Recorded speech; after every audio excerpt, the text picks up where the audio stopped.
Hello, good afternoon. I know this is a random time, but I need to share this word quickly for leaders and builders. So come on in,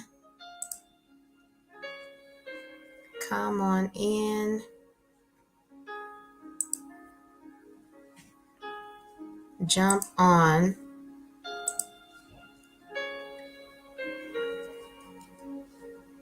Come on in, come on in.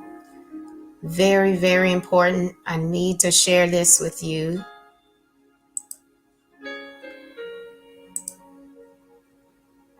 Hello.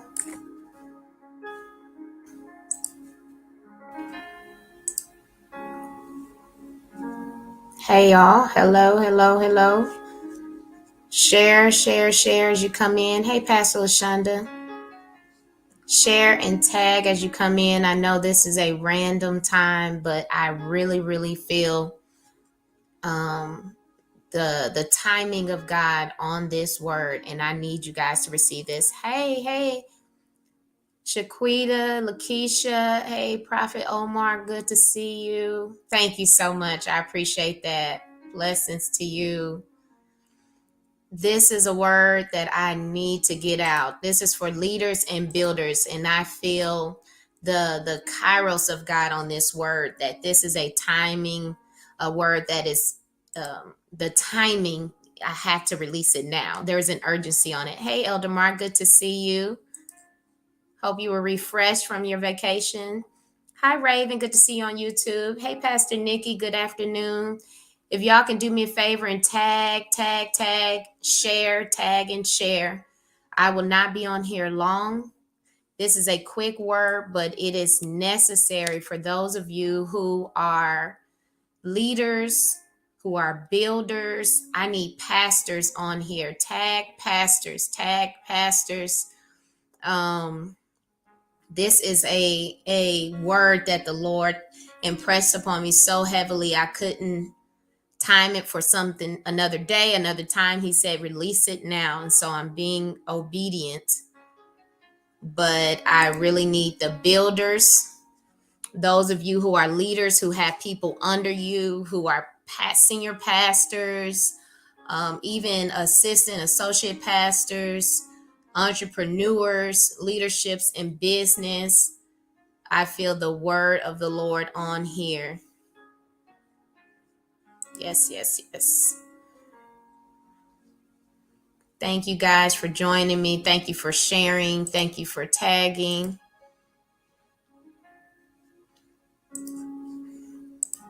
Sometimes I get those words where, the Lord will impress something on my spirit to share, and I'll say, okay, I'll do it tomorrow. This is not one of those. The Lord told me to release this now. And this is for builders and for leaders. The thing that the Lord told me was that you have to learn how to grieve well and quickly. You have to learn how to grieve well and quickly. And he took me to 1 Samuel chapter 16. And if you know anything about 1 Samuel, you understand that this was the journey and the process of the prophet Samuel, from being the leader and the priest of the children of Israel to then being told by the children of Israel that they wanted a king after he appointed his sons to lead Israel, and they did not leave them in the way of the Lord. The children of Israel began to ask for a king, and they said, we want to be like all of the other nations. We want to have a king over us. And Samuel was offended by this request. But when he sought the Lord told him to go ahead with anointing a king. And as we know and we understand that Saul was the first man anointed king over the children of Israel. Hey, Apostle Angela, I'm glad you're on here, because this is a word that is definitely for you and other leaders. So if you know other pastors, leaders, tag them to watch this, because this is necessary for this time. But as we know, that Samuel, he anointed and he appointed through the instruction of the Lord Saul to be the first king of Israel. And though he was initially opposed to having a king placed over Israel, Samuel began to develop an affection and a love for Saul. He developed an emotional bond for Saul. He became his counsel, his prophetic counsel, his priest. And I believe that there was even a fathering type of love that that Samuel began to have for Saul. Thank you for tagging, for sharing. And so we get to the point where Samuel has to declare to Saul that he was no longer going to be the king over Israel, that the Spirit of God was leaving him, that God was tearing the kingdom from him after he disobeyed the Lord. And we know that took place in 1 Samuel chapter 15. But then in 1 Samuel chapter 16, the Lord asks Saul a question. And he says, how long will, he asked Samuel a question. He says, how long will you mourn for Saul? If you have not tagged and shared, please do so right now, because this word is necessary for leaders and builders. This is prophetic instruction in this moment. He asks him, how long will you mourn for Saul, seeing that I have rejected him from reigning over Israel? This was a very powerful question, because the Lord did not rebuke Samuel for mourning. It is natural and it is necessary to grieve and to mourn properly. What we need to understand about grief and about mourning is it's not just about losing a physical person. Okay, when we talk about grief and mourning, it's not always about someone physically dying, but oftentimes it's about a loss of a hope, of an expectation, or a relationship. You can grieve over any type of loss. And as leaders, there are going to be many times where you're going to experience grief, and it is not a physical death, but it is a changing of relationship. It is a changing of a hope, of a plan, of an expectation, and of a desire. Hi, thank you for jumping on. Y'all share and tag. This is very important. This is a very important word for leaders and builders.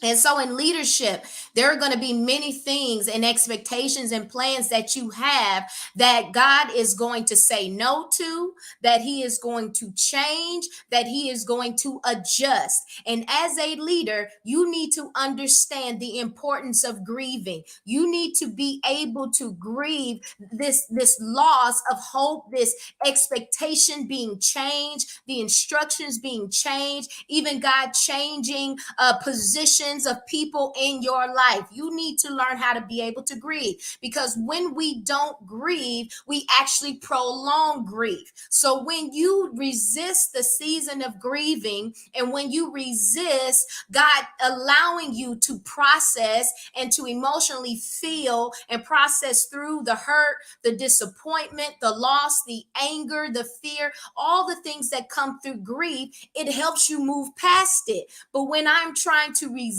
the grieving process, it actually prolongs it, because anything that I don't process, it stays lodged within me. My ability to process through a thing is actually my ability to begin to get stronger and to release and to move beyond. I'm giving myself permission to create a new normal. I'm giving myself permission to create a new process. I'm giving myself a permission to gain understanding of how I'm feeling and to learn how to adjust my mindset and my perspective and my thoughts to a more healthy and productive place. So I need to go through the grief process so I can actually get beyond it. But if I refuse to grieve, I actually prolong it, because I'm keeping that grief lodged on the inside of me, and then I'm still feeling the effects and the residue of this grief. And so God did not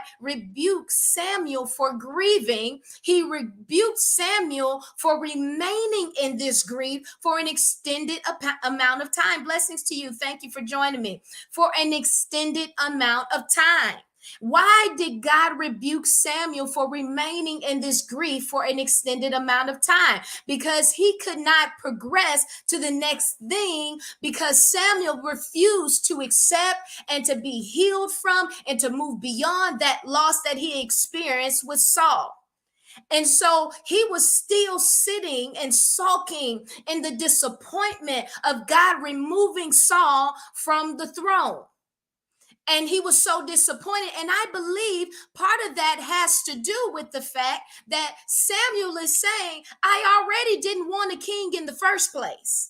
If we go back to 1 Samuel chapter 8, this is when the children of Israel first began to request a king. And Samuel did not want a king. Samuel wanted to continue allowing his family and his bloodline to be the leader over the children of Israel. So he's saying, I already didn't want a king. Now I finally come to the grips of the fact that we have a king over Israel. I have been a part of this process of appointing Saul to being king, of being his priest, of being his wise counsel and his prophetic counsel. I brought him in close to me. I see him like a son now, and now you're removing him too. So what you need to understand is that Samuel had two disappointments. The first one was that his sons didn't act right when he appointed them over Israel, and he had to deal with the disappointment of his sons not being good leaders, and then him not being able to continue to lead the children of Israel to going into a king. He finally grieved that, comes into the idea of Israel having a king. He then anoints Saul, and now Saul ain't acting right. What is going on in here? Disappointment one, disappointment two. Now I am down. I'm disappointed. I'm grieving the fact that the one that I have poured into and I have appointed is no longer going to be the king. And so God comes to Samuel and he says, how long are you going to mourn from Saul? How long are you going to deal with the fact that I have rejected him? You need to move on from this place because I already have someone else, and I need you to go to this person and anoint him. But how are you going to move forward if you won't let go of the fact that I have made a decision and I have said that this person is not going to go with you? The person that you poured into, the person that you led, and if you ain't shared this and tagged some leaders, I need you to do it now because I'm getting to the good part. The person that you have poured into, that you have developed into a leader. Yeah. Because Saul was insecure. Saul was afraid of being a king. As a matter of fact, when God first instructed Samuel to go to Saul, he was so insecure that he felt offended at the fact that Samuel called him a leader of Israel. He says, I'm the smallest, and I come from the smallest tribe. He said, how can you tell me that I'm great? He was so insecure that when Samuel came before the children of Israel to bring Saul in front of them to announce that he was king, Saul was hiding. Saul was hiding behind the armor. This man was broken and insecure, and Samuel took him under his wing and developed him and showed him that he was the king and that he was supposed to lead. He had poured into this man. And despite the fact that he poured into and he prophesied into and he developed and he led him and he gave him wise counsel, guess what? He still failed. He still made mistakes. He continued to be disobedient and unwise. He continued to be a people pleaser. And God made the decision for him to remove Saul from being king. And Samuel was grieving because he was thinking, I'm sure he was thinking about the investment that he had made into this man. I'm sure he was thinking about the love and the time and the energy and the effort and the prophetic pour that he had placed in this man, all for God to say, I don't choose him anymore. I found someone better. I found someone who will obey my word. I found someone who will be a man after my own heart. I found someone who will do and lead the way I've called him to lead. Samuel, I know you love Saul, but it's not about your feelings. It's about my plan. If you are a leader and a builder on here, I'm telling you, this word is for you. Because you are in a season, are coming into a season where you are going to have people that you pour into. You're going to have people that you have labored with. You're going to have people that you have chosen and that you have guided, and they have been good for you in that season. But God is going to say, it is time for you to move on. He is going to say they're good for this time, but they can't carry and walk with you any further. They can't be promoted any higher than where they are. As a matter of fact, some of them may have to be demoted because they cannot effectively carry out the plan of God. They have come to the end of their capacity. Woo, Jesus. Oh my God, this is maybe a hard word for some of you. The people that you have loved and poured into and had high expectations for, they refuse to keep growing. Sometimes it's not that God didn't have a plan for them to become more. It's that they refuse to yield to the process of becoming what they need to become to walk in all that God has. This is the hard decision in leadership. And people love to look at it as, oh, you weren't loyal to this person. Oh, they did so much for you. Oh, they served like this and served like that. How could you not promote them? How could you not take them further? Because sometimes people refuse to go further. Sometimes people refuse to grow. Sometimes people refuse to continue to evolve and to be shaped and formed, to be pressed, to be squeezed, to be stretched, to be made into new wineskins. Because as a leader and as a builder and as a visionary, what happens is your responsibility gets heavier. Your vision gets broader, your vision gets deeper, and you begin to move faster. And there are people that have produced at the level that they are willing to produce at. And there comes a time where God will say they are refusing to grow. They are refusing to expand. They are refusing to push themselves. You have to let them stay where they are. You can't drag them into this next place because you need people who can keep up. You need people that can produce with you. You need people who are willing to be stretched when you're stretched. You need people that are willing to be pressed when you're pressed. You need people that are willing to move at the rate that God is moving you. And there are people who are like Saul. They have been prophesied to. They have been poured into. They have been shown all that they were ordained and destined to become. And they get to a point where they refuse to die to their flesh and keep growing. They refuse to follow the instruction of the Lord. And the Lord has to say, this is it. You no longer can carry this. You have to, this is as far as you're willing to go, and this is as far as I'm going to let you go because you don't want to grow any further. Notice I didn't say you don't want to go any further. I said you don't want to grow any further. Because there are people that love thinking about going further, but they don't want to grow any further. They love the idea of getting higher up, and they love the idea of promotion, and they love the idea of increase, but they don't want to grow to the place where they can handle it and carry it. And as a leader, you need to understand this, and you need to be able to grieve quickly. You need to grieve the fact that you wanted them to come with you. You need to grieve the fact that you have invested and you have poured and you have pushed and you have drugged and you have stretched and you have pressed as much as you can, and they still won't grow anymore. And you have to allow the Lord to move you on to the next. You have to grieve well, and you got to grieve quickly. You cannot stay there forever. You have to grieve well, feel it, feel the disappointment, feel the frustration, even the anger. And then you have to accept the new plan. You have to accept the new instruction.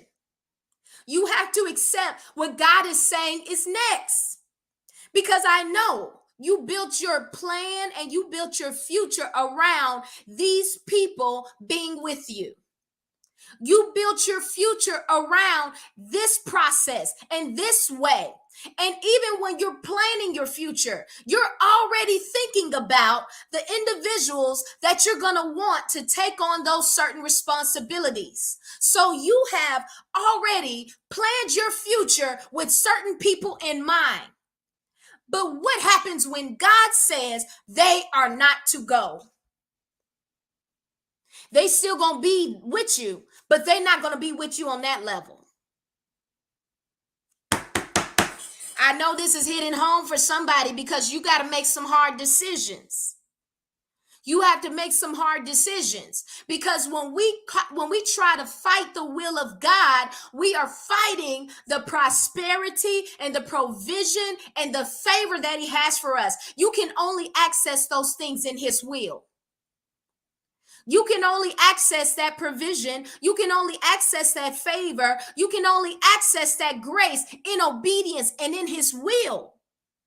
And so that means if I try to be like Abraham and take Lot when the Lord didn't tell me to take Lot, you're going to end up bringing all kinds of calamity and issues into your business, into your ministry, into your situation, because you're trying to drag people into it that God did not permit to go with you because you are afraid to let them go into grief. You're afraid of allowing God to change his plans. You need to learn how to grieve, how to be disappointed, how to feel it, how to handle the hard things, so that God can begin to move you on to the next place. Because here's the thing. This is going to sound very harsh, but I promise you, I mean no harshness whatsoever. But when you are building something, you have to work with what you have and who you have. In the beginning of building, you have to work with what you have and who you have. But as you grow and you start to produce, you start drawing producers. Did you hear what I said? I should be charging y'all for this information because this is wisdom and experience and prophetic insight, because some of you need this word. When you start a thing, you have to start with what you have and who you have. But when you start growing and expanding and elevating and producing, you draw producers. Okay? And so when you start drawing producers, many times those are the people that you need for your next level. People that have the capacity to produce with you as the demand and as the weight and as the stress and responsibility increases. And oftentimes the people that you had in the beginning, they were there, but they don't have the capacity all the time to become producers. And many of them don't want to be producers. They just like where they are at and they're content with that. And you got to stop trying to force people into a place where they don't want to go. You have to stop wanting them to want what you want. If they want what you want, it'll be natural. You won't have to force them to want what you want. Some people don't want to go to that level with you. They're good where they're at and they're content. And many times we become so emotionally attached to people that we try to force them into a place, into a responsibility, into a level that they don't want to go to. We try to force it on them. And then others, they think they should just come automatically because they've been with you and they ain't even desiring to have that level of responsibility. They just want the title or the proximity. So you have to take people to that level of responsibility, one, that want to go and that are willing to grow there. They don't just want to go there, but they're willing to grow there. Stop trying to force people to grow into something they don't want to grow into. And stop giving people access to a place they're not willing to grow into. Hear me. Hear me. Those of you with mentees, with spiritual children and things like that. Sometimes you can do that as well. You're trying to force somebody to be into a place because you see the potential in them, but they don't want to. Because you're thinking about the investment you've made. Well, I've helped them grow. I've helped them develop. I poured into them. They should be at this place by now. You're trying to drag them and they're like, I'm good. I don't want that. Stop. Hear me. How long are you going to mourn for them? How long are you going to mourn for them? How long, knowing that the Lord has rejected them from going into this place, knowing that the Lord has not ordained for them to go into that level, into that place with you? You have to mourn and grieve well and quickly, because you have to move on to the next place. You have to keep going. And as visionaries, you don't have the luxury of slowing down and waiting for someone to finally figure out if they want to go or not. You don't have that luxury, because guess what? Visionaries operate in kairos. If you are spiritually in tune and you are a spirit led, especially if you're prophetic, we operate in kairos. And this is why many of you feel this urgency. You oftentimes will feel almost like this spiritual hand on your back, pushing you forward. It's not always that you're trying to go, but it's you feel this unctioning. You feel compelled by the realm of the spirit to push forward at a pace. Your pace is increasing. And when you're visioning something, when God has shown you something and he's giving you instruction and he's giving you a blueprint and he's saying build this, he's building at a rate.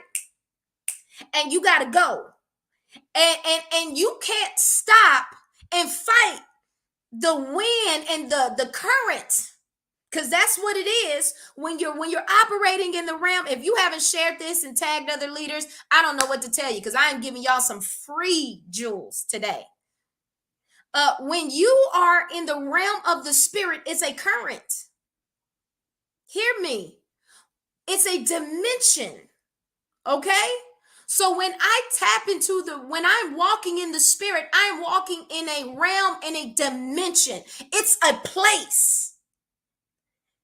It's a place. And in the dimension of the spirit, there is a current, there is a pace. It's a rate of the spirit. Because it had the realm and the dimension of the spirit has its own time. Okay? Because in the natural dimension, we have chronos. And we have a calendar. And we have dates. And we have a time. But if I'm flowing in the dimension of the spirit, and I'm flowing in the realm of the spirit, I have to operate in the kairos, which is not subject to chronos. I'm operating in the realm and a dimension of a spiritual timing. And people who operate in chronos can't understand why you're feeling the urgency you're feeling, and that's because you're in kairos. You're in the realm and the dimension of the spirit, and it has a pace and a timing. And so you feel in the spirit, I got to get this done. I got to do this. I got to do that. Why? Because there are appointed times. And people who don't tap into that and can't keep up with that, you can't slow down and come out of the dimension of the spirit and go into the natural to catch up with them. You have to have people who are willing to come into this dimension with you. Do you hear what I'm saying? They need to be willing to come into the spiritual dimension with you and begin to keep the pace of the spirit. which means I have to be willing to be uncomfortable. I have to be willing to stretch. I have to be willing to grow. I have to be willing to expand so that I can carry everything that God needs me to carry in this moment. And too many of you as leaders are jumping out of the spirit into the natural to try to pull people with you.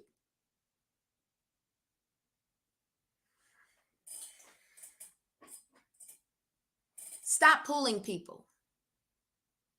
Stop dragging and begging people to do and be who God wants them to be. That's cool in the beginning.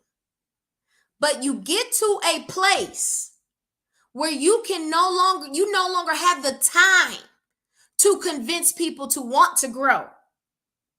Hear me. You get to a place where the people that are going with you have to be willing to grow with you on their own. You can't be spoon feeding them anymore. They got to be able to tap into the dimension that you're in and operate at the rate you're operating. You still pouring and developing, but you shouldn't have to drag them there. There has to be a hunger and a desire to please God, not just to please you as a leader, but to please God.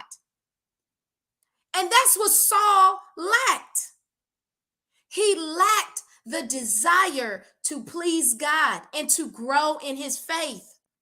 He continued to rebel because he had weak faith and he prioritized the people over God. And this is why God says, I've chosen someone better. I've chosen David because David is a man after my heart. He's not a man after the people's heart. He's a man after my heart. He says, I don't want Saul because Saul's more concerned about people pleasing than pleasing me. And if he can't please me, then he can't do anything. You need people with you that are focused on pleasing God, which means that they're willing to grow and to evolve and to develop, not just for you, but for God. They're pressing it to being all that God wants them to be. And if they're focused on being all that God wants them to be, they'll be who you need them to be as a leader. Hear me. People that want to please God and be all that God has ordained them to be will automatically qualify as being everything you need them to be as a leader. So I know that this is a hard word for those of you who don't want to let go and don't want to move on past people that have stopped growing and that refuse to please God and that don't want to push themselves and stretch. They want you to spoon feed them and drag them and beg them. For some of you, you got to make some hard choices. You have to make some hard decisions because the Lord is saying you got to let it go and you got to grieve and you got to grieve quickly. You got to grieve well and you have to grieve quickly. You can't avoid it. You have to grieve. And it is important that you grieve. But when you allow the Lord to guide your grieving, it will lead to joy eventually. Jesus told the apostles in John 16, 19 through 22, he says, in verse 19, he says, Jesus realized they wanted to ask him about it, so he said, are you asking yourselves what I meant? I said in a little while, you won't see me, but a little while after that, you will see me again. Verse 20, I tell you the truth, you will weep and mourn over what is going to happen to me. But the world will rejoice. You will grieve, but your grief will suddenly turn to wonderful joy. It will be like a woman suffering the pains of labor. When her child is born, her anguish gives way to joy because she has brought a new baby into the world. So Jesus says, when I leave, you're going to grieve. You're going to be sad. But it's going to turn into joy because everything that you've been carrying, you're going to see it be birthed and you're going to know why this had to happen. And I want to encourage you that same way. You're going to grieve. when you have to make these decisions as a leader. You're going to grieve. It's going to hurt. It's going to disappoint you because you imagine this person being with you. You framed your future and your plans with this person supporting you. You know that for some people, it's going to anger them. It's going to frustrate them. They may even turn on you. But grieve and allow the Lord to turn that grief into joy as you see the thing that he's placed in you being birthed, it growing and developing into everything that he has ordained for it to be in. You have to make hard choices. My husband and I have had to do it our entire ministry, and it's been hard. And I know we will continue. Every new level you go to, you have to make hard decisions. But the truth of the matter is, and this is how we train our leaders, but the truth of the matter is, if you disobey God, not only do you make things harder for yourself, but you miss out on the favor and the provision that he had ordained in obedience. And then you find yourself taking more energy and time and effort trying to force somebody into a place that God had not ordained for them to be in. You miss the people that God wants to place there. You miss the David trying to hold on to Saul. Okay? So if you're just jumping in on the end, I'm glad this is blessing you, Pastor Chelsea. If you're just jumping in on the end, go watch it from the beginning. If you haven't shared it with a leader that you know, with a pastor, business owner, any type of leader, please share this, because you have to learn this in leadership. You have to be willing to grieve those people that God is saying they can't go with you. And some of the people, like I said, that you mentored, that you loved on, that you are trying to develop to be your number two, your assistant, your successor, whatever, and you see that they're refusing to grow, they don't want to be what you're trying to make them into, you have to accept that. And you have to stop trying to force people into places that they're not willing to grow into or that God has not ordained for them to be in. Accept it and allow God to make room, because you never know. Soon as you accept that, God may send the perfect person. He may send the perfect person. So don't take up space with someone that shouldn't be there, because then you need to have the room to receive whoever God sends or sends you to. Okay? I pray this word blessed you. I pray that it helped you, and that you use it to begin to make those good choices to grow what God has called you to grow, to build, and to lead in. I love you all with the love of Christ. Have a wonderful rest of your Friday. Join us Sunday at Liberate Church. If you are looking for a place to worship on Sunday, you can join us at Liberate Church. Our Sunday encounter is at 10:15, and we're in this new series, Let Freedom Ring. We're talking about deliverance and healing and walking in the freedom of Christ. You definitely don't want to miss this series. I just feel like we're going to go up and up and up and up and up. So join us at 10:15 at Liberate Church. You can follow us on IG and Facebook at Liberate Dallas, or you can visit our website, liberateDallas.com, if you have any other questions about our ministry. But we will see you on Sunday. You guys have a great day. Bye-bye.